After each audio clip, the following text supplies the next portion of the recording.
Welcome to Seasonal Magazine's new podcast series, Most Promising Organizations Post-Lockdown.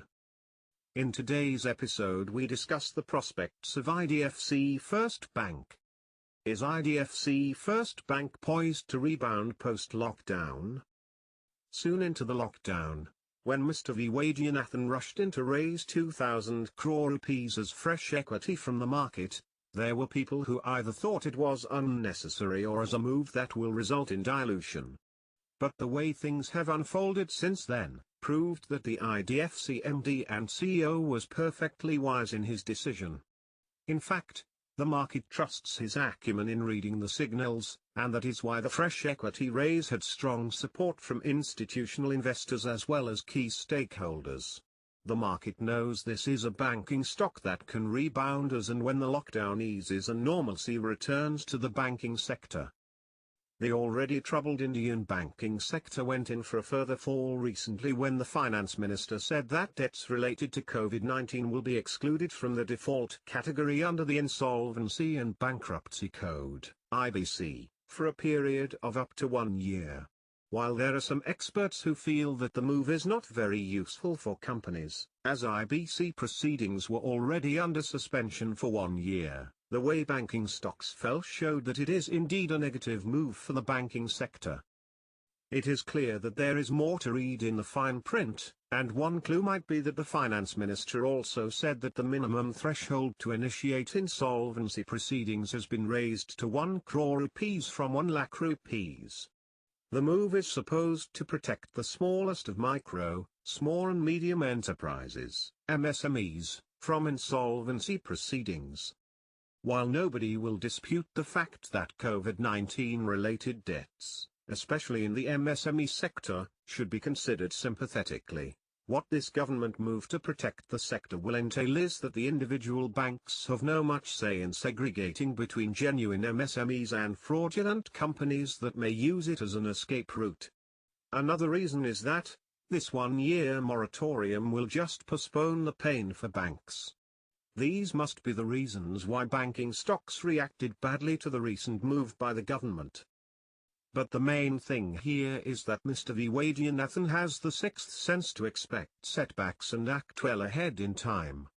In another instance, IDFC First Bank's policies for attracting deposits have kept it in good stead in these troubled times.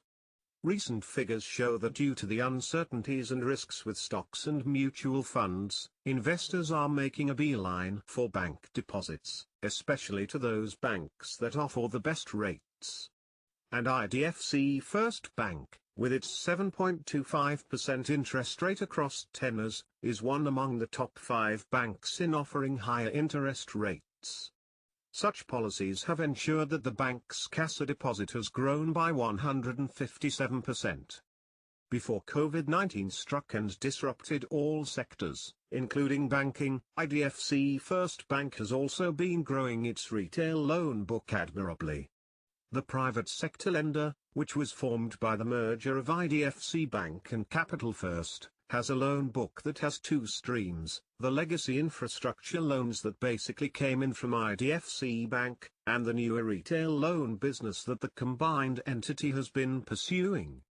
During the past year, the bank could grow its retail loan book by an impressive 30%. The bank's stated aim is to grow this retail book to a dominant position and phase out the legacy loan book gradually. Before the lockdown came, this seemed achievable by IDFC First Bank, given how well its retail loan unit had performed over the last year, and even before it as the NBFC, Capital First.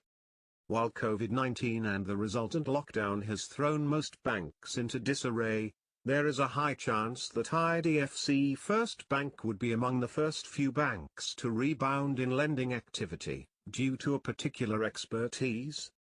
The mainstay of its retail loan book as well as of its former avatar Capital First, has been MSME loans. Since this sector has been one of the hardest hit in the lockdown, government support to revive it too has been to the maximum extent, with the government facilitating a package of 3 lakh crore rupees as additional debt for MSMEs. The government is also extending credit guarantees for all eligible MSME loans. And when that growth phase kicks in shortly, IDFC First Bank would be one of the most ready banks to tap into it. And even if it takes more time than expected, the recent equity raise of 2,000 crore rupees would serve to meet any contingency arising from COVID-19. The bank's 2,000 crore rupees equity raise was subscribed by two of its major stakeholders, IDFC and Warburg Pincus, which also served to maintain their stakes in the bank at the previous level. While the main promoter IDFC invested 800 crore rupees, the US-based private equity giant Warburg Pincus invested 200 crore rupees.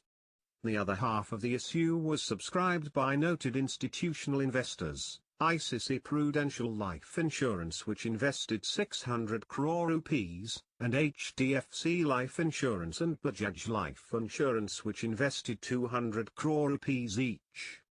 The bank is also likely to be one of the two beneficiaries of a proposed scheme by Reserve Bank of India, RBI, to adopt a differentiated strategy to implement a holding company structure for banks. Banks that do not have subsidiaries in insurance, asset management, and broking may be exempted from having a non-operative financial holding company, NUFC, which had proven to be a hassle for many of the newer banks. Thank you for listening to this episode on IDFC First Bank, which is part of Seasonal Magazine's new podcast series, Most Promising Organizations Post-Lockdown. We will be back with a new episode on another promising organization tomorrow. Stay tuned, stay safe. Welcome to